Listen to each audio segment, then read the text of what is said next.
morning.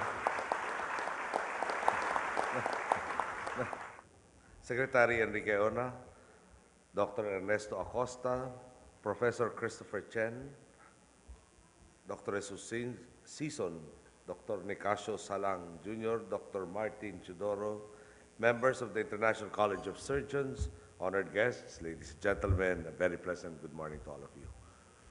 Hopefully, the good Lord will grant me enough blessings that whenever I see such a talented pool of people, it will be on a non-professional basis. It is a pleasure to be with you this morning. Let me first congratulate the International College of Surgeons on your 61st annual convention. For over 6 decades, you have shown the world your commitment to improve the lives of patients through continuous surgical education and practice. Gatherings such as this not only allow you to exchange professional knowledge and establish friendships, but also give you an opportunity to create mutual respect and understanding in an international level.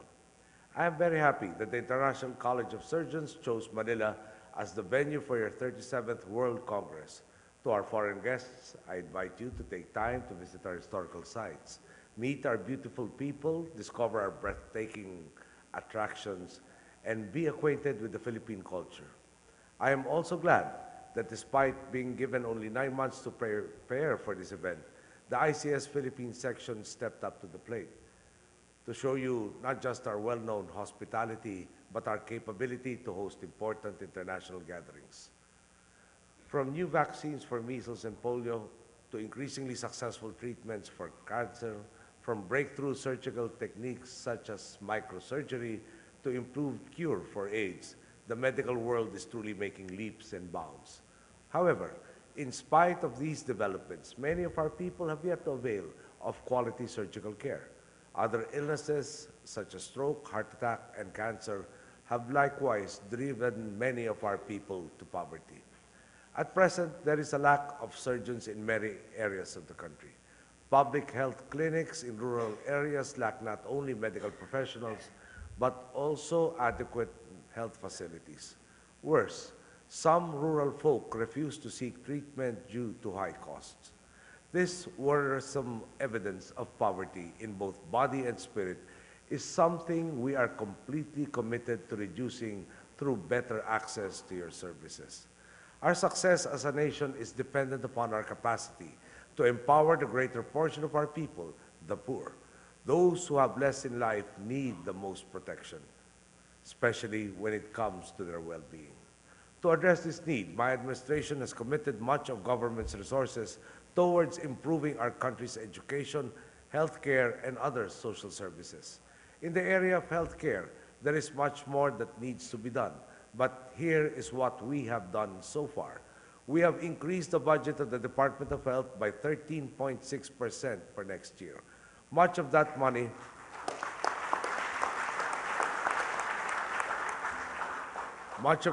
will go to the augmentation of public health centers.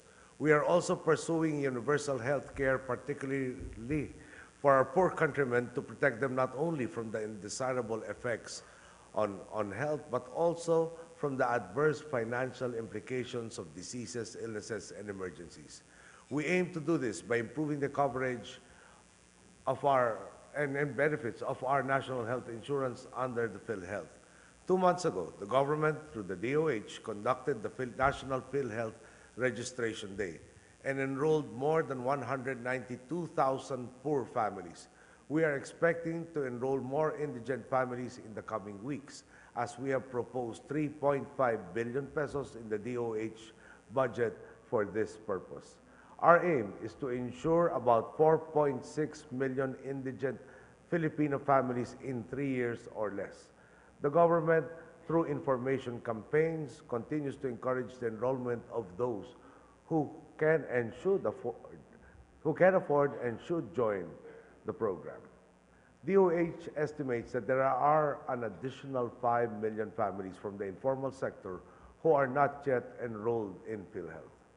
We are currently on track in meeting our Millennium Development Goal targets of reducing maternal, infant, and child mortality by 2015. We want our mothers to give birth in health facilities with at least the basic emergency maternal and neonatal care services. This is to ensure that they do not die unnecessarily of childbirth complications. Community health teams composed of dedicated doctors, nurses, and midwives shall be deployed especially to the poorest areas to prioritize those who need our health services the most.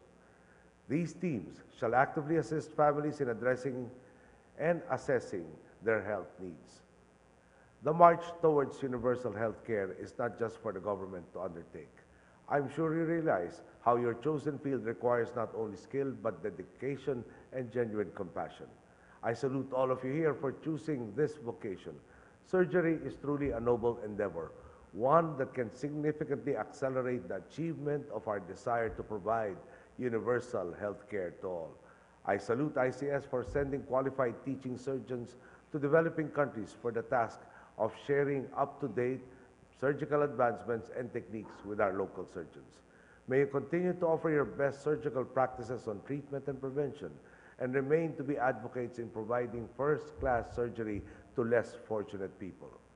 I hope that this will just be the beginning of our cooperation and partnership towards making surgical care more accessible to more Filipinos. I am thankful that many of you are now engaged in charity work through surgical missions.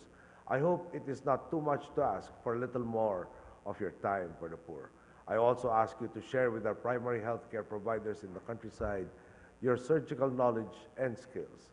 This is to equip our rural health units and district hospitals with basic surgical services that will address trauma and ensure appropriate referral of common surgical complaints.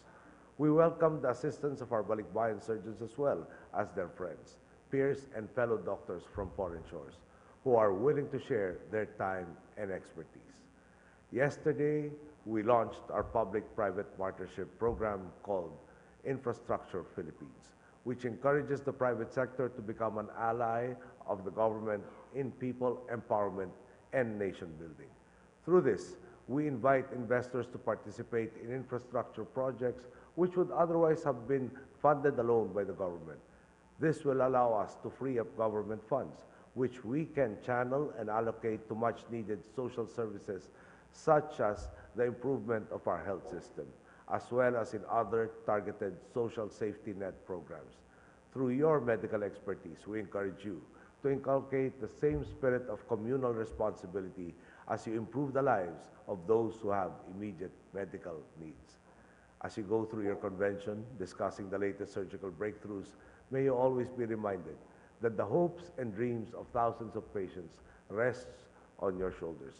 Please do not let them down.